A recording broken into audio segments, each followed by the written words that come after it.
Ah, dearest midnight wanderers, welcome back to this intimate abyss. Tonight, let us linger at the edge of a truth so disconcerting, you've likely brushed its surface every single day. I crave your indulgence as I tell you the story of Cecilia, a restless artist, who discovered an obsession not with art, but with a peculiar mirror. Cecilia lived a quiet life, a recluse wrapped in the warm embrace of solitude. Her only company, the vibrant canvases she breathed life into. Each night she worked tirelessly in her studio, her sanctuary of disarray. But lately, frustration clouded her creative spark. Her paintings had begun to lack their usual allure. In her quest for inspiration, she ventured into an antique shop buried deep in the city's forgotten labyrinth. Among moth-eaten furniture and tarnished trinkets stood it, a grand gilded mirror, its surface flawless yet eerie, reflecting as though it saw beyond the layers of the visible world. Her curiosity proved irresistible. She bought the mirror, enthralled by its timeless beauty. Cecilia noticed it held a peculiar effect. Each time she glanced at her reflection, she felt weightless, almost like the boundaries of her reality thinned.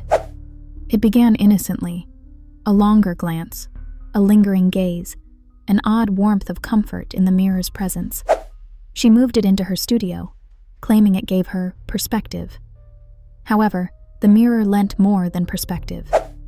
Hours in its presence began to inspire miraculous bursts of creativity, the likes of which Cecilia had never experienced before. Fractal-like patterns appeared in her mind's eye. Slices of imagery she'd never dreamed of painting flooded her thoughts like vivid waves. With each painting she completed, she grew more enraptured. But there was something. Her reflection. It haunted her. Subtly at first. A delayed motion here. A smile that lingered too long there. Cecilia chalked it up to sleep deprivation and dismissed her unease. But her paranoia bloomed. One cold evening, she worked in her studio with the moonlight draping through the tattered blinds. Cecilia thought she saw it. Her reflection blinked when she hadn't, a subtle smirk when her lips held none. Horror flickered in her chest, but still, she told herself it was her mind playing cruel tricks. After all, the art was mesmerizing, brilliant enough to gather attention she once thought impossible. People started buying her work in droves, yet how odd it was that her reflection never seemed flawed anymore, even as her physical body fell into disrepair. Creases deepened on her once plump face. Her once bright eyes dulled like a candle burned too long. Eyes hollow as a cold void stared back at her. Then, there was the peculiar incident when she absent-mindedly waved goodbye to her own reflection as she left the studio. Swallowing her unease like poison, Cecilia convinced herself it was merely fatigue. What she didn't see was the reflection continuing to wave after she had turned her back. And then it all spiraled. Late one night, as ink bled on her canvas and soft violins filled her earthen air, Cecilia caught the sound of faint whispers. They were muffled, but insistent, and she gasped, originated from the mirror itself. "It whispers because it knows," she muttered nervously. A part of her desired to sell this artifact of madness, but temptation kept her bound to it. After all, haven't we all clung to unhealthy temptations? That evening, mesmerized by its growing pull, she found herself enthralled. The mirror's surface seemed alive.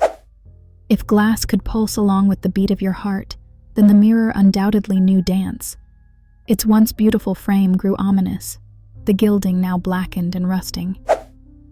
That night she studied not her art, but her reflection. And as she squinted deeper into the mirror, she saw it at long last. Her reflection was no longer hers. It emerged first in her eyes. Hungry, predatory, ancient. Fingers not her own clawed from the glass surface toward her face, seizing her throat. Cecilia fought herself, or rather, she fought what she used to be. And then with one final scream, the mirror swallowed her whole. Silence fell over the room. The reflection straightened, smirked like an unholy Mona Lisa, and walked into the world, leaving Cecilia as nothing but an echo trapped forever behind a facade of silver. Dearest viewer, let this serve as a cautionary tale. Not every reflection is harmless. Some reflect appetites too vast to name. And if your reflection winks when you haven't, tread carefully. Dark forces are often hiding in plain sight. Until the next unveiling of shadows, I remain your confidant in horror, Violet Nocturne. Dare to gaze into the mirrors of your life, but linger not too long.